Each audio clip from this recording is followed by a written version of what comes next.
Bonjour, bienvenue à tous à ce nouveau webinaire organisé aujourd'hui avec la collaboration d'Avacor Family Office, présenté par M. Aubin Robert, ainsi que par Maître Richard Portuguez de l'étude Poche-Boulle et Portugaise à Genève. Le sujet aujourd'hui porte sur les successions franco-suisses. Nous allons aborder les différentes thématiques juridiques et fiscales sur ce thème-là.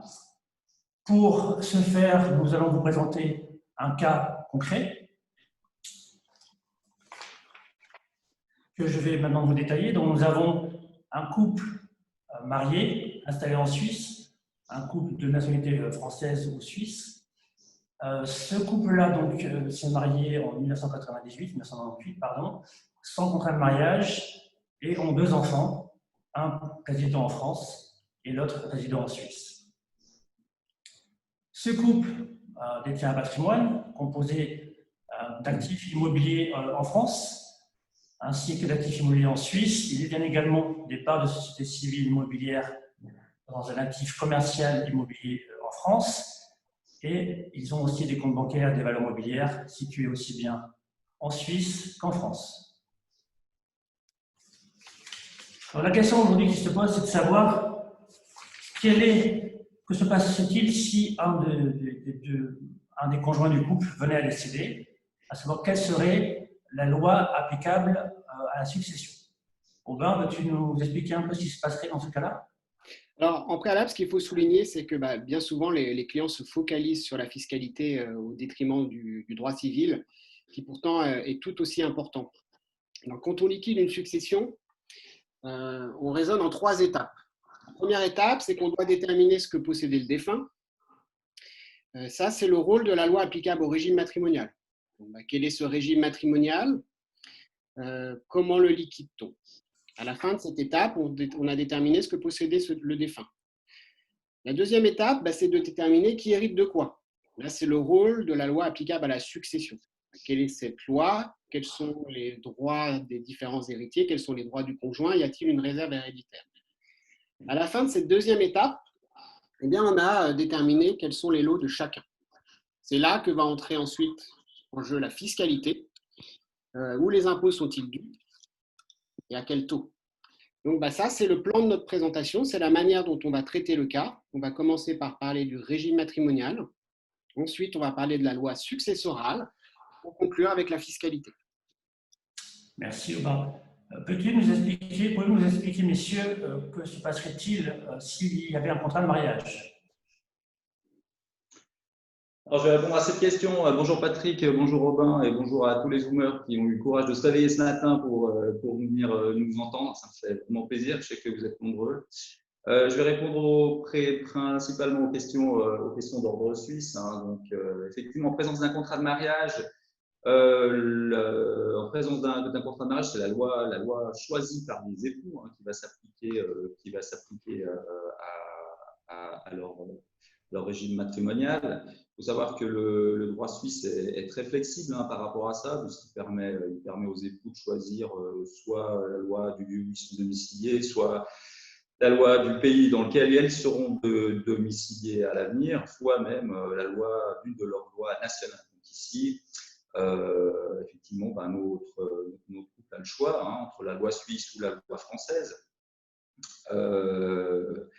Et que, sauf disposition particulière, la loi choisie par le contrat de mariage va s'appliquer à l'entier de leur régime matrimonial. Donc, l'ensemble des biens qu'ils détiennent, et cela aussi avec un effet rétroactif au jour du mariage. Bon, côté français, c'est exactement la même chose. On appliquera la loi du contrat, donc c'est factuel, la loi française, la loi suisse ou une autre loi. Et ça ne changera pas dans le temps. Merci, messieurs. Et en l'absence de contrat de mariage, quelle loi s'appliquerait dans ce cas-là? Vous avez une mauvaise surprise?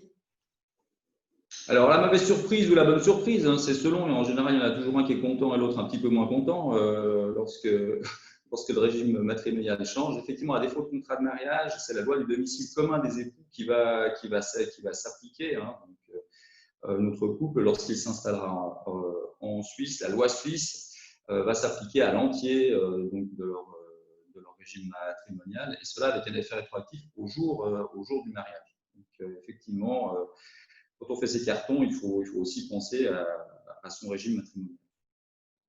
Merci Richard. Robin, du côté français, que se passerait-il en l'absence de contrat de mariage?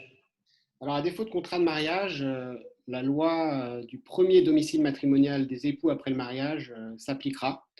C'est purement factuel, hein, donc en fonction de là où ils ont vécu après le mariage, la loi française, la loi suisse ou la loi d'un autre pays. D'accord. Donc, il peut y avoir une appréciation totalement différente entre la Suisse et la France. Alors oui, parce que si on prend un exemple, prenons l'exemple d'un couple de Français qui se serait marié à Paris sans contrat, qui aurait vécu à Paris quelques années avant de décider de s'installer à Genève. Eh bien, côté français, on regarde la loi du premier domicile matrimonial, donc la loi française et donc le régime légal français de communauté. Et en principe, ça ne change pas dans le temps. Alors, il y a des exceptions, on y viendra après. Et ça veut dire que là, au cas d'espèce, effectivement, il va y avoir une appréciation différente côté français et côté suisse, parce que pour côté français, ça va être la loi française et le régime légal français, alors que côté suisse, ça va changer avec effet rétroactif pour le régime légal suisse. Donc la France et la Suisse ne vont pas avoir la même appréciation de la situation. Dans la même situation, et pour y remédier, il faut signer un contrat de mariage. Gravé dans le temps, fixé dans le temps, gravé dans le marbre, le régime applicable. Merci, Aubin. Mais dis-moi, ces règles sont toujours applicables? Est-ce que le régime matrimonial peut changer? Alors, en fait, il y a 3 corpus de règles qui s'appliquent dans le temps en fonction de la date du mariage. Donc là, on dit que les gens qui se sont mariés sans contrat. Donc, il y a les règles applicables avant septembre 92, entre septembre 92 et janvier 2019, et après le 29 janvier 2019. Pour les époux mariés sans contrat, entre septembre 92 et janvier 2019, vous avez des exceptions à la règle que j'ai évoquée plus tôt. Il y a plusieurs scénarios, je vous en fais grâce. Et effectivement, il y a des scénarios où le régime matrimonial peut changer. Donc là, j'insiste, on ne parle que de gens qui n'ont pas signé de contrat de mariage, qui se sont mariés en septembre 92 et entre janvier 2019. Eh bien, côté français, le régime matrimonial du couple que j'ai évoqué plus tôt va changer au bout de 10 ans de présence sur le territoire suisse. Ça veut dire que jusqu'à cette date, c'est le régime légal suisse qui s'applique, français, pardon, et puis après, pour l'avenir, le régime suisse. Donc là, on a encore une appréciation différente entre la France et la Suisse de la même situation, parce que ça va certes changer aussi, mais seulement au bout de 10 ans. Côté suisse, ça va changer immédiatement, mais avec effet rétroactif. Côté français, ça va changer qu'au bout de 10 ans, mais sans effet rétroactif. Donc ça veut dire que l'appréciation de la France, on va avoir plusieurs régimes matrimoniaux applicables dans le temps. Là, ça peut être un cauchemar à liquider, on est dans pleine situation de conflit de loi. Et là encore, le maître mot, pour remédier à ça, c'est de signer un contrat de mariage pour fixer une bonne fois dans le temps le régime matrimonial applicable, aussi bien côté français que côté suisse. Merci Aubin. Messieurs, pouvez-vous nous présenter un peu les différences entre les différents régimes matrimoniaux du côté français et du côté suisse? Alors, le régime légal français, c'est le régime de communauté réduite aux acquets. Vous avez 3 masses de biens.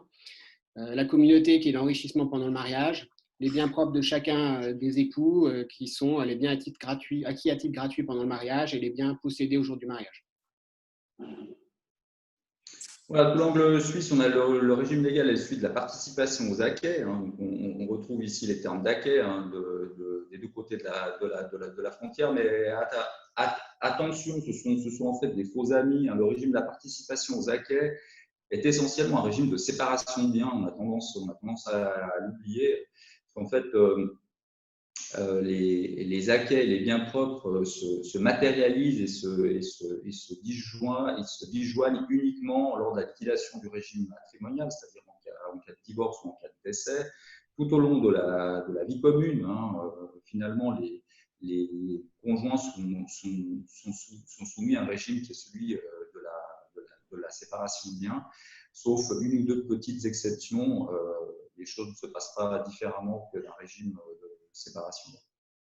Il est probable qu'un couple de Français qui se trouverait automatiquement soumis à ce régime matrimonial ne soit pas à l'aise avec le fonctionnement de la participation aux acquets. Et dans ce cas-là, et là c'est le leitmotiv de notre présentation, là encore, pour y remédier, il faut signer un contrat de mariage pour graver dans le marbre le régime matrimonial applicable. Merci, messieurs. Pouvez-vous maintenant nous expliquer un peu quelle serait la loi qui s'appliquerait à la succession? Alors, côté français, en fait, on a un règlement communautaire qui est entré en vigueur en août 2015, qui prévoit que la loi applicable à une succession, c'est la loi de la dernière résidence habituelle du défunt. Donc là, si on revient à notre cas, c'est factuel, par hypothèse, la loi suisse. Au niveau du droit international privé suisse, la solution est la même, hein, c'est celle du dernier domicile du défunt, donc en l'absence d'une professio juris. Hein. La loi suisse privilégie l'harmonie et l'unité de la succession. Hein. Donc, elle va par contre céder sa compétence si un État étranger revendique une compétence exclusive, ce qui est généralement le cas des pays sur lesquels se trouvent localisés des biens immobiliers. Donc là, on va regarder ce que ça donne en image. Je vais commenter rapidement ce slide. En fait, c'est assez simple. Hein. C'est la loi. Ça veut dire que par défaut, c'est la loi suisse qui s'appliquera à tous les biens, quel que soit leur lieu de situation et leur nature, donc en France ou en Suisse. Exactement. Et puis-je changer cette loi applicable? Alors en Suisse, c'est tout à fait possible. Hein, le droit international privé suisse est très flexible hein, sur ce point-là. En tout cas, il est pour les étrangers, puisque ceux-ci ont le droit de choisir soit la loi suisse, soit la loi d'une de leurs nationalités. Et n'importe quelle nationalité, ça n'a même pas à être la nationalité prépondérante. Hein, donc, même si vous avez, mettons, des liens très lâches avec vous êtes binationaux français-anglais, hein, mais vous n'avez jamais mis les pieds en Angleterre, vous pourrez choisir la loi anglaise, hein, même si elle n'est pas prépondérante. Par contre, pour les binationaux suisses et français, par exemple, au jour d'aujourd'hui, la loi vous oblige à choisir le droit suisse. Hein. Le législateur a vu là une question d'égalité de traitement entre Suisses. C'est une notion qui est en train de changer, hein, puisqu'on a un projet de réforme du droit successoral en cours qui prévoit également une modification du droit international privé sur les questions de succession. Et là, en fait, ces règles vont être assouplies et les binationaux suisses aussi pourront choisir le droit étranger pour régir leur succession, même s'ils sont domiciliés en Suisse. Alors, côté français, le règlement communautaire que j'évoquais plus tôt permet d'opter pour l'application de la loi de sa nationalité. À la différence du droit suisse, il n'y a pas de restriction pour les binationaux. C'est-à-dire que le droit international privé français permettrait très bien à un Français d'opter pour la loi nationale française, même s'il a aussi la nationalité suisse. Après, en pratique, il n'est opportun d'opter que si les deux lois permettent cette option, parce que sinon, on va créer un conflit de loi qu'il faut absolument éviter. Qu'est-ce que ça donnerait en pratique si on optait pour la loi nationale française? Ça veut dire que la loi successorale française s'appliquerait à l'intégralité de la succession, quel que soit le lieu de situation des biens et leur nature. Merci Aubin. Et quel est l'intérêt de changer de loi applicable à la succession? Et peux-tu nous préciser s'il y aurait des conséquences fiscales? Alors pour les nationaux français, alors là, je vous prie, les binationaux franco-suisses et les Suisses, là, je vous prie de nous excuser, on va avoir quelques slides qui vont ne concerner que les Français qui ont cette seule nationalité. En fait, il faut comparer le contenu du droit des successions suisses et du droit des successions français et choisir la loi qui correspond mieux à ses objectifs. Exactement.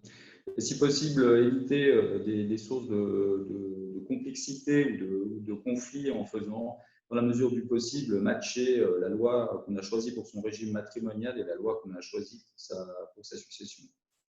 Donc pour répondre à ta question sur la fiscalité, donc effectivement, attention à ne pas confondre le droit civil et le droit fiscal. J'entends souvent de la part des clients, mais pourquoi j'opterais pour ma loi nationale française? Je ne veux pas que mes héritiers payent de la fiscalité en France, des droits de succession en France. Non, ce sont deux corpus de règles différents. Donc, ce n'est pas parce que la loi successorale française va s'appliquer à votre succession qu'il y aura nécessairement de la fiscalité en France. Et inversement, ce n'est pas parce que c'est la loi suisse qui va s'appliquer à votre succession qu'il n'y aura pas de fiscalité en France. Ce sont deux règles différentes. D'accord. Merci, messieurs. Que prévoit la loi successorale pour le conjoint survivant en l'absence de testament? Alors en Suisse, c'est simple, c'est la moitié pour madame ou pour monsieur. s'ils surviennent même. Alors, côté français, on est dans une philosophie différente parce qu'on a en principe une option. Donc, le conjoint peut choisir entre le quart en pleine propriété ou l'usufruit de la succession. Alors, l'usufruit de la succession n'est ouvert que s'il a des enfants communs uniquement. Alors, il faut savoir que dans la très grande majorité des successions en France, le conjoint opte pour l'usufruit. Merci. Et les réserves héréditaires, quelles sont-elles?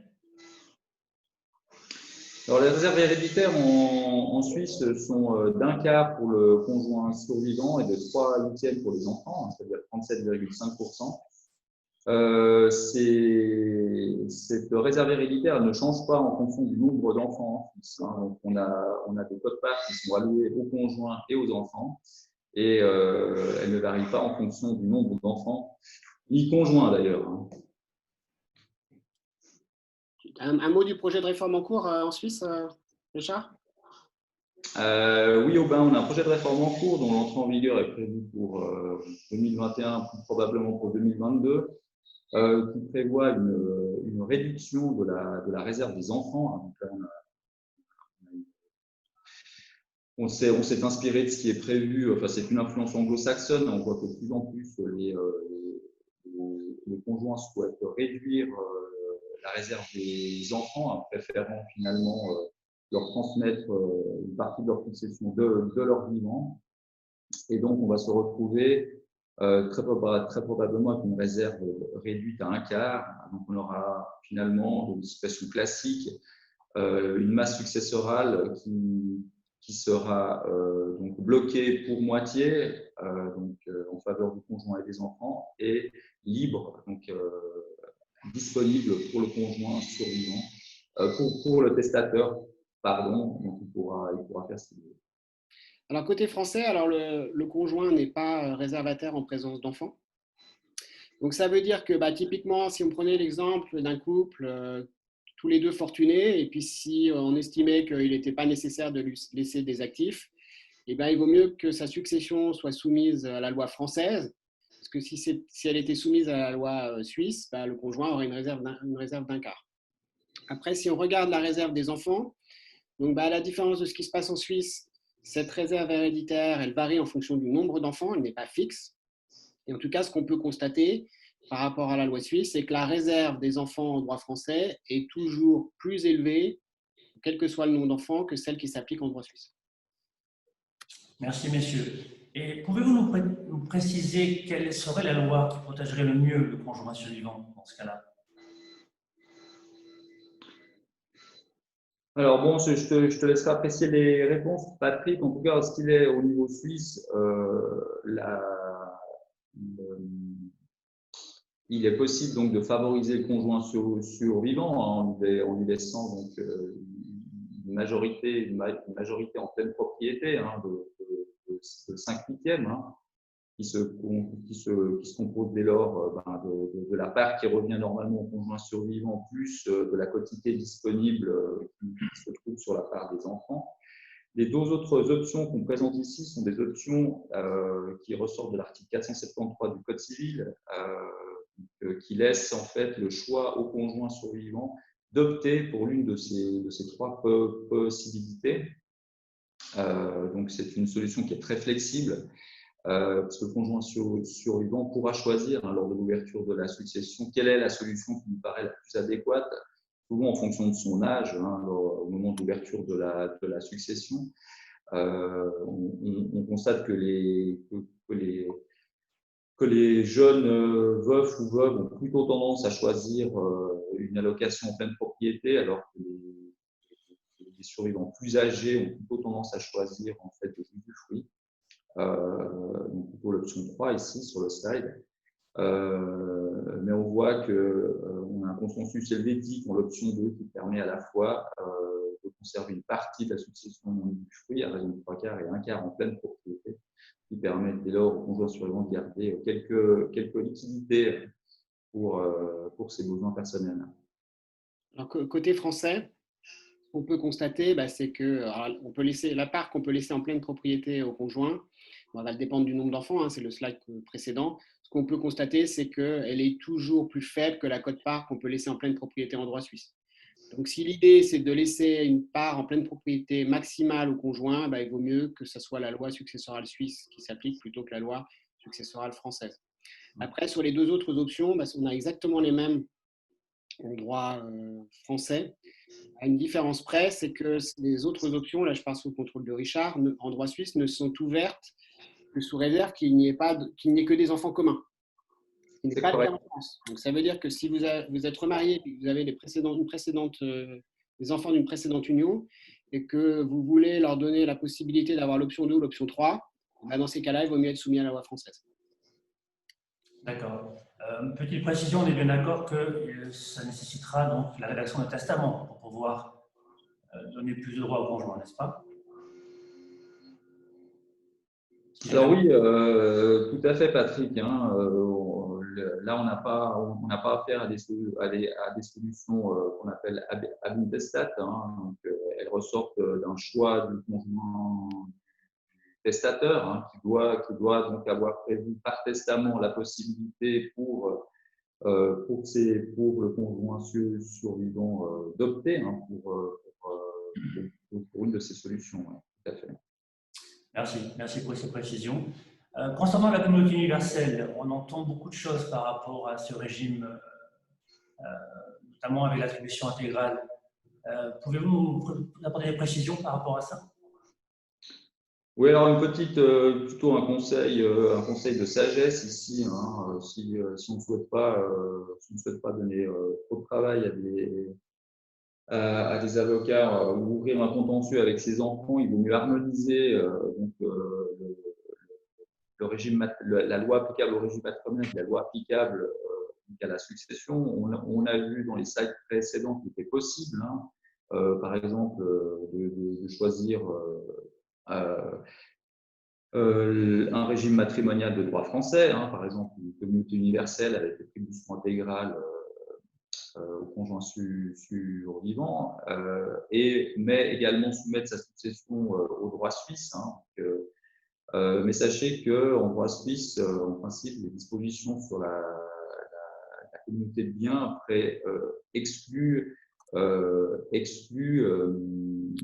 la possibilité de léser les réserves des descendants. Donc, il vaut mieux, dans ce cas-là, si on opte pour une communauté universelle de droit français, opter également pour l'application de la loi successorale française afin d'avoir une unité au niveau de la législation applicable à la succession. Oui, il semblerait que ça soit… Bon, moi, ça fait 10 ans que je suis en Suisse, qu'il y ait qu'on puisse entendre les deux sons de cloche. C'est effectivement, je pense, une solution prudente que d'opter pour la loi successorale française pour s'assurer que le régime matrimonial trouvera toute son application. Tout à fait. Merci, messieurs, pour ces précisions, c'est très clair. Est-ce qu'on peut refaire une synthèse dans le cas pour nos amis suisses qui auraient tout simplement un bien immobilier en France? Qu'est-ce qui se passerait en cas de décès du conjoint? Au niveau de la synthèse, comme on l'a vu, a priori, on a donc à défaut de testament ou de choix de loi, c'est la loi suisse qui va s'appliquer à l'entier de la succession, y compris pour les biens qui se trouvent à l'étranger. C'est la loi suisse également qui va identifier les héritiers, que ceux-ci se trouvent en Suisse ou à l'étranger. Et s'agissant de la fiscalité, je laisse un peu de suspense encore à ce niveau-là. On peut constater effectivement pour les Suisses, c'est que finalement ils sont dans un environnement connu, même s'ils ont un bien immobilier en France, parce que leur régime matrimonial sera soumis à la loi suisse et puis la loi successorale, pareil. Parfait, merci. Merci. Et même question si le couple installé en Suisse est ressortissant français, détenant uniquement un bien immobilier en France, qu'est-ce qui se passerait dans ce cas-là? Alors, côté français, pour un couple de Français, la situation est plus complexe. Bon, la première chose, il y a la question de la détermination du régime matrimonial, contrat, pas contrat. Et puis surtout, il y a le point qu'on évoquait plus tôt, c'est le risque d'une différence d'appréciation de la même situation entre la France et la Suisse. Donc là, j'y reviens, je l'ai déjà dit à plusieurs reprises, mais dans ces cas-là, à défaut de contrat de mariage, c'est peut-être bien d'en signer un pour graver dans le marbre le régime matrimonial. En ce qui concerne la loi successorale, par défaut, c'est la loi successorale suisse qui s'appliquera à l'intégralité de la succession, quelle que soit la nature des biens et de leur lieu de situation, sauf option pour la loi française, mais sous réserve que ces personnes n'aient qu'une nationalité française et ne soient pas binationaux franco-suisses. Et la fiscalité, on va en parler. C'est le moment de lever le suspense. Donc, en matière de fiscalité, donc, que se passerait-il? Y a-t-il des idées reçues ou éventuellement des mauvais scénarios qui pourraient s'appliquer dans ces cas-là? En tout cas, le mauvais scénario aujourd'hui, c'est malheureusement celui du chacun pour soi, hein, c'est-à-dire que depuis donc l'abrogation de la convention de double imposition entre la France et la Suisse, hein, en 2015, suite donc à la volonté à l'époque de M. Hollande, hein, de renégocier cette convention de manière, en tout cas considérée depuis la Suisse de manière très défavorable pour la Suisse. Cette convention n'a pas été reportée. Donc aujourd'hui, chaque administration fiscale va finalement appliquer ses propres règles, avec, comme on va le voir, des risques de double imposition. La double imposition en Suisse, elle est relative dans des cas tout hypothétiques, hein, dans des cas finalement classiques, hein, puisqu'on voit qu'entre époux et en ligne directe, dans le canton de Genève, on n'a pas d'imposition, on en va de même dans le canton du Valais. On a une imposition quand même encore sur Vaud, hein, à hauteur de 7% pour les enfants. Une exception à Genève, c'est pour les forfaitaires. On a pas mal de forfaitaires français ici à Genève. Eux sont encore soumis à l'impôt sur les successions, donc à raison de 6% entre époux ou en ligne directe.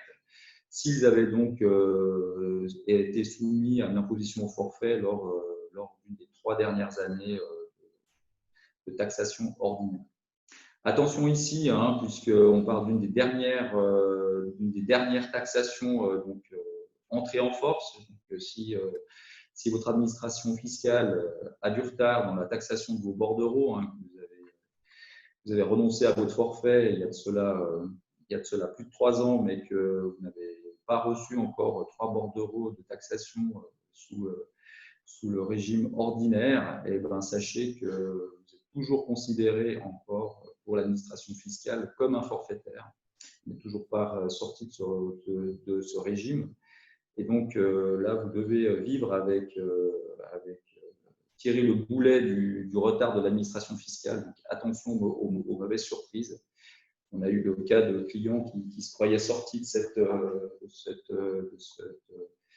cette situation-là, et après 5 ans, ils ont eu la mauvaise surprise de recevoir un bordereau de droit de donation ou de succession en raison du retard de l'administration. Merci Richard. Du côté français, Aubin, est-ce qu'on a les mêmes taux? Alors, très rapidement, côté français, il n'y a plus de droit de succession entre époux depuis 2007. En revanche, en ligne directe, on a un barème progressif avec un taux maximal de taxation de 45%, donc des taux bien plus élevés que ce qui se passe en Suisse. D'accord. Et quelles seraient les règles de taxation du côté suisse dans ce cas-là? Alors du côté suisse, elles sont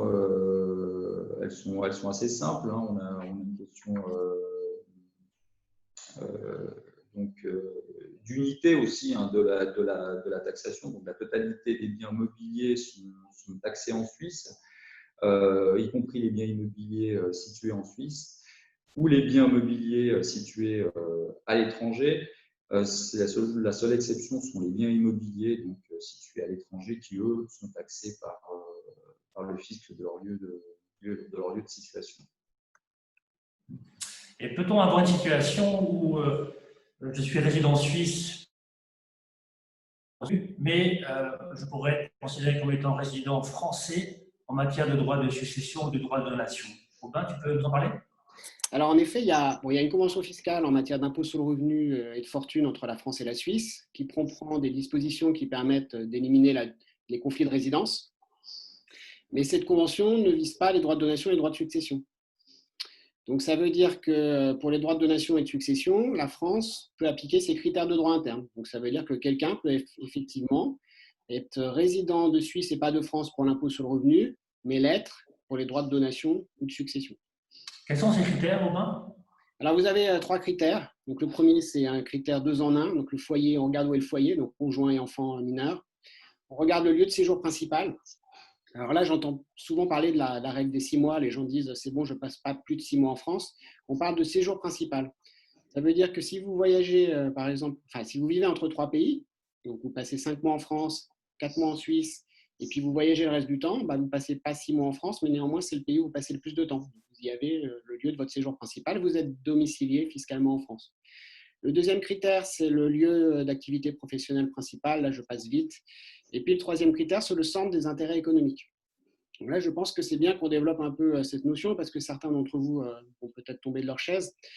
En fait, on va regarder, alors, à titre principal, la source des revenus et à titre subsidiaire, le lieu de situation des biens.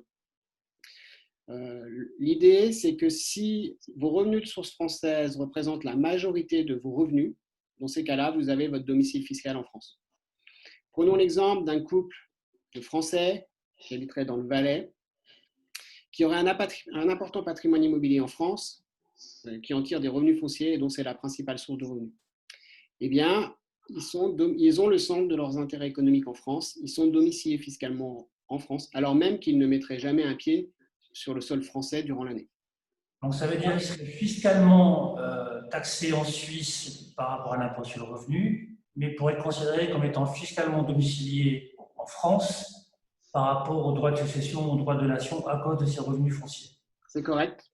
Il n'y a plus de convention depuis le 1er janvier 2015 qui couvre les droits de donation et de succession. Merci, Aubin. Quelles seraient dans ce cas-là les conséquences en cas de contestation de la résidence fiscale du couple, dans notre exemple? Ça change complètement la donne, puisque dans ces cas-là, l'intégralité de la succession sera taxable en France, quel que soit le domicile des héritiers, quel que soit le lieu de situation des biens, donc en France, en Suisse ou ailleurs. D'accord. Donc, si le domicile fiscal n'est pas contesté, on est tranquille dans ce cas-là. Est-ce que les héritiers sont… On ne peut pas se limiter à ça parce que la France regarde aussi le domicile fiscal de l'héritier ou du donataire, donc la personne qui reçoit. Donc le domicile fiscal, il est apprécié selon les mêmes critères que ceux qu'on a évoqués il y a quelques minutes. Si l'héritier est en France au moment du décès et l'a été pendant plus de 6 ans au cours des 10 années qui précèdent la transmission, dans ces cas-là, sa part est taxable en France, quel que soit le lieu de situation des biens et la nature des biens. Donc ça vise aussi bien, alors cette règle des 6 années, elle peut concerner aussi bien des gens qui sont partis à Paris pour travailler quelques années qu'un simple frontalier. Donc il faut regarder depuis combien de temps la personne était domiciliée en France au moment du décès.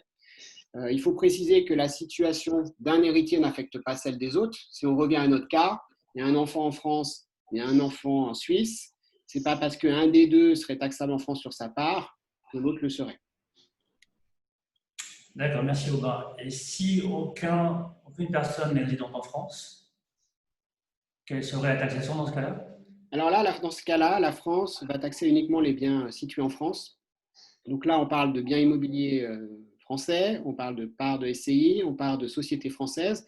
Mais là, on parle aussi, il faut le préciser, de titres français qui seraient détenus dans un compte titre, même si ce compte titre est déposé en dehors de France. Donc si vous avez une ligne d'action totale dans un compte titre déposé à Genève, c'est un actif français pour les besoins des droits de succession en France et donc taxable en France. D'accord. Donc ça veut dire que si effectivement on détient des actifs cotés notamment en bourse française, les droits français s'appliqueront en cas de succession. C'est correct. Merci Aubin. Donc, en cas de double imposition, comment peut-on l'éviter entre la France et la Suisse? Pouvez-vous nous expliquer un peu le mécanisme? Alors, je vais commencer par la partie française. Donc, la France donne un crédit pour l'impôt payé en Suisse que sur les biens situés en dehors de France. Donc là, si on regarde les différentes catégories de biens, la France ne donne pas de crédit pour de l'impôt qui aurait été payé à l'étranger sur des biens immobiliers situés en France. La France ne donne pas de crédit sur les autres biens français. En revanche, les autres biens, donc par définition les biens non français, elle donnera un crédit d'impôt pour l'éventuel impôt qui aurait été payé en Suisse, donc sous réserve évidemment qu'il y a eu une taxation en Suisse. Pour la Suisse, comme on l'a vu, hein, pour les biens immobiliers en France, la Suisse ne taxera pas. Hein. Quand on dit la Suisse, on parle toujours des cantons, évidemment, parce que la compétence est cantonale en Suisse. Pour ce qui est de nos cantons romans, donc, on parle ici, donc Genève, Genève-Vaud et Valais, conformément au modèle de convention OCDE, il y aura une déduction de l'impôt pour les autres biens qualifiés de français. Pour les impôts payés au fisc français, il y aura une déductibilité sur ces impôts seront déduits de la base taxable en Suisse. Juste pour être bien clair, hein, pour les gens qui nous écoutent, on déduit de la base taxable, on ne déduit pas de l'impôt lui-même, ce qui n'est pas la même chose. Merci pour cette précision. Donc, si on fait le point, ça veut dire qu'il ne peut pas y avoir de double imposition sur les biens immobiliers situés en France parce que la Suisse ne taxe pas. Il ne peut pas y avoir de double imposition sur les biens non français parce que la France donnerait un crédit. En revanche, il va y avoir une double imposition sur les autres biens français, c'est-à-dire les biens français non immobiliers. Peux-tu, dans ce cas-là, nous donner quelques exemples de cas de double imposition? Alors, on va en donner quelques-uns, hein, mais la liste n'est pas exhaustive. Les parts de SCI françaises et les comptes courants d'associés, les participations dans des sociétés françaises, les liquidités déposées dans une banque française. Les titres français cotés, hein, même s'ils sont déposés hors de France, hein, c'est les actions totales aux banques dont tu parlais avant. On a également les primes versées sur un contrat d'assurance vie français, hein, après l'âge de 70 ans, ou ce magnifique tableau localisé en France. Merci, Richard. Une petite précision avant de continuer. Je recommence à recevoir des questions de nos participants. J'ai oublié de préciser en introduction que toutes les questions peuvent être adressées à la fin de cette présentation via donc l'email qui vous sera communiqué. Et on vous répondra par la suite, non pas en direct lors de cette présentation. Merci. Donc, pour revenir donc à la fiscalité, quels seraient les moyens pour diminuer un peu la facture fiscale des côtés français? Qu'est-ce qu'on peut faire? Alors la première option, c'est de liquider des actifs français pour éviter une taxation en France, voire une double imposition si on est dans un scénario de double imposition. On peut procéder à des donations en pleine propriété ou en nue propriété. Ça sont des schémas français classiques. On peut faire des donations notariées de biens non français avant que les enfants dépassent la règle des 6 années de présence en France. C'est la règle qu'on évoquait un peu plus tôt, 6 ans au cours des 10 années précédant la transmission. Est-ce qu'on peut avoir des exemples chiffrés de ces propositions?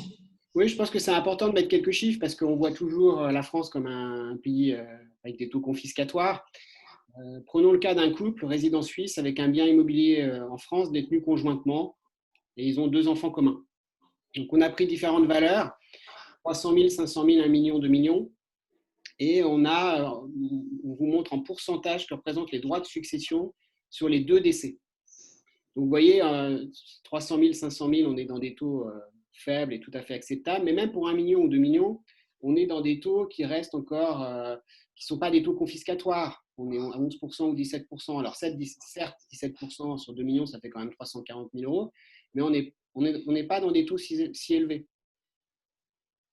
D'accord. Et en cas de démembrement, donc? Alors, effectivement, on évoquait les donations dans le slide précédent. Si on regarde l'effet fiscal d'une donation en nue propriété réalisée à 65 ans, vous voyez qu'on arrive, pour les biens de 1 ou 2 millions, à diviser la facture par 4 ou par 2, ce qui n'est pas négligeable. Est-ce que tu nous recommandes à chaque fois donc, de procéder à ce démembrement? C'est la solution Disons que tout sur le plan fiscal vous incite à faire des donations. Est-ce que c'est opportun? C'est un autre sujet. Ce que je veux dire par là, c'est que certes, en gardant l'usufruit, vous gardez un certain contrôle sur le bien, vous pouvez l'occuper, vous pouvez percevoir les loyers. Néanmoins, vous n'êtes plus seul maître à bord, c'est-à-dire que si vous voulez le vendre, il vous faut l'accord des nus propriétaires. Et s'ils ne sont pas d'accord, vous êtes coincé. D'accord, merci. Messieurs, d'autres exemples à nous communiquer? Alors, un autre exemple avec une dame qui est divorcée, résidente à Genève au régime ordinaire, un enfant frontalier. Elle a un patrimoine bancaire de 3 millions d'euros. Son enfant est frontalier depuis plus de 10 ans, donc ça veut dire qu'on dépasse la règle des 6 ans qu'on a évoquée plus tôt. Qu'est-ce que ça donne si on ne fait rien? En droit de succession, on est à un peu plus d'1 million d'euros. Donc, on est à un taux moyen d'imposition d'un tiers. Si elle faisait une donation de la nue propriété à 73 ans, ça donnerait une économie d'un peu plus de 400 000 euros. Mais là encore, on est dans un exemple caricatural. On modélise l'effet fiscal d'une donation. Ça ne veut pas dire qu'il faut procéder à cette donation. Là encore, on perd du contrôle. Donc, il faut bien faire la différence entre les incitations fiscales et l'opportunité d'une donation. Intéressant, merci Aubin. On entend beaucoup parler de société civile immobilière. Est-ce que j'ai un intérêt particulier à créer une société civile pour détenir mes actifs immobiliers? Peux-tu nous apporter des précisions? Alors, depuis l'abrogation de la convention fiscale, donc qui n'est plus en vigueur depuis le 1er janvier 2015, avoir une SCI n'apporte plus d'intérêt fiscal et c'est voire même une source de double imposition, c'est ce qu'on a vu précédemment. Deux petites précisions qui ne sont pas forcément directement liées, mais je pense que c'est important de le dire. Attention à la location meublée. La location meublée en droit fiscal français, c'est une activité commerciale. Une société civile qui fait de la location meublée, elle passe à l'impôt sur les sociétés avec des conséquences fiscales qui peuvent être désastreuses.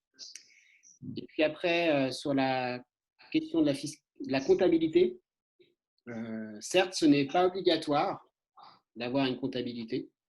Néanmoins, moi, je ne sais pas valoriser des parts de société civile sans comptabilité. Et des parts de SCI, ce n'est pas la valeur de l'immeuble. Ce n'est pas la même chose. Donc, dès qu'on va avoir une donation ou une succession, il va falloir valoriser les parts. Et sans comptabilité, moi, je ne sais pas faire. Donc, si vous avez des sociétés civiles, il serait probablement opportun de reconstituer un semblant de comptabilité. Merci Aubin. Est-ce qu'il y a d'autres solutions que tu vois pour diminuer un peu la facture fiscale française? Alors, on va en évoquer deux autres. Alors, la première, c'est le changement de résidence fiscale des enfants. Alors, je dis souvent, un changement de résidence fiscale, ça se vit, ça ne se décrète pas. C'est-à-dire qu'il faut en tirer les conséquences. Alors, où peuvent-ils aller? Alors, il faut qu'ils aillent dans un pays qui ne taxe pas les enfants ou qui ne taxe pas sur la base de la résidence des héritiers. Donc, fonctionnerait la Suisse, fonctionnerait l'Italie, le Portugal, la Belgique ou la Grande-Bretagne. Bien entendu, il y en a d'autres. Le deuxième exemple sont les contrats d'assurance vie. Alors là, on a bien précisé français ou luxembourgeois, parce qu'on a eu cette discussion hier avec Richard. C'est une destination de nos amis suisses qui ne connaîtraient pas l'assurance vie telle qu'on la connaît en France. En réalité, ce n'est pas une assurance décès, c'est un produit, c'est un placement. C'est dans ce sens-là qu'on l'entend pour cette présentation. D'accord. Peux-tu justement nous apporter plus de précisions par rapport à ça? Alors, l'idée derrière l'assurance vie, ce n'est pas d'échapper à une taxation, c'est d'en réduire la facture quand vous avez un de vos héritiers qui est en France. Donc, en fait, vous avez le fait de verser des primes avant 70 ans apporte des abattements complémentaires et puis des tranches basses complémentaires qui font qu'on va réduire globalement la facture fiscale. Et concrètement, comment va être appréhendé du côté suisse ces contrats d'assurance d'un point de vue fiscal? Alors, côté français, on va appliquer la fiscalité de l'assurance vie qu'on vient d'évoquer. Il n'y a aucune disposition qui permette d'éliminer la double imposition. Là, on est en fiscalité spécifique, on n'est pas en droit de succession. Le gain espéré en ligne directe, il est entre 14 et 45% en fonction des montants s'il n'y a pas de fiscalité côté suisse. Côté suisse, ce sera considéré comme de l'épargne, donc ce sera taxé comme un autre actif mobilier de la succession. Si je comprends bien, est-ce qu'on peut considérer l'assurance vie comme la solution miracle? Alors, il y a un certain nombre de limites à ça. Alors, la première chose, d'un point de vue opérationnel, il y a un sujet réglementaire, c'est qu'il faut réussir à trouver une compagnie d'assurance qui accepte la souscription d'un contrat par une personne, par un résident suisse au régime ordinaire. Alors, quelqu'un qui l'aurait fait ou qui le ferait avant de venir, là, ça fonctionnerait. Pour quelqu'un qui est déjà en Suisse, c'est plus compliqué de trouver une compagnie. Après, il y a un sujet de droit de timbre. Il y a un côté suisse de 2,5% sur les primes versées par un résident suisse qui s'appliquera vraisemblablement dans la plupart des cas, pas toujours, mais dans la plupart des cas. Attention à ce que la souscription, détention de contrat français ne fasse pas basculer votre domicile fiscal en France. Donc ça, c'est la notion de centre des intérêts économiques qu'on évoquait plus tôt. Et puis, je laisse Richard commenter le dernier point. Bah, effectivement, si les héritiers sont imposables en Suisse, c'est-à-dire s'ils sont forfaitaires à Genève ou enfants résidant dans le canton de Vaud, le produit sera transparent, ils sont taxés sur celui-ci. Merci, messieurs. On arrive à la fin de ce webinaire. Pouvez-vous nous préciser, nous résumer vraiment les points importants, les points d'attention concernant ces règles successorales franco-suisses? Donc, comme on l'a dit, la loi successorale suisse s'applique à tous les biens français et suisses, principe de l'unité de la succession. Donc pour les nationaux français, et là j'insiste, donc pour les nationaux français qui ne seraient pas aussi nationaux suisses, il faut comparer le droit des successions français et le droit des successions suisses et choisir la loi successorale qui correspond le mieux à ces objectifs. On a vu aussi que le droit français et suisse sont des faux amis, même si on parle, les mots se ressemblent, les solutions sont relativement différentes, et donc ces solutions doivent être examinées préalablement. Dans la mesure du possible, on essaiera donc de faire coïncider loi applicable au régime matrimonial et loi applicable à la loi successorale pour éviter les conflits et une complexité accrue des solutions mises en place. Donc le droit civil est tout aussi important que le droit fiscal. Attention au domicile fiscal pour les droits de donation et de succession, et tout particulièrement cette notion de centre des intérêts économiques. Il faut anticiper pour diminuer la fiscalité de la transmission en France. Exactement. Pas de solution universelle, chaque cas est particulier et même si là où les anges vous attendent, attention, le diable se cache dans les détails. Aubin et Patrick. Merci, Richard. Alors pour conclure, j'ai l'habitude de dire que le conseil patrimonial traverse très mal les frontières. En fait, une situation internationale, c'est un mécano. Chaque pays dans l'image, c'est une pièce de ce mécano.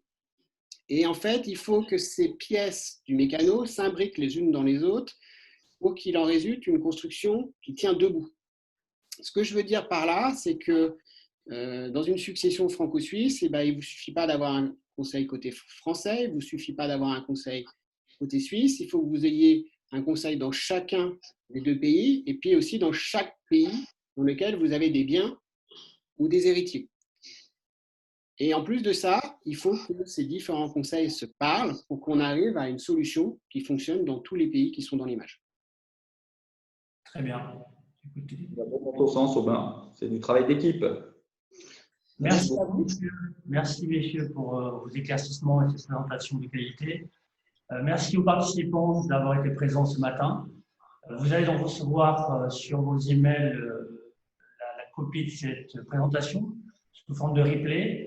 Et sera joint l'email permettant d'adresser toutes vos questions si vous en avez par rapport à cette présentation. Je vous souhaite une excellente journée et je vous dis à très bientôt. Au revoir. Au revoir, merci. Au revoir.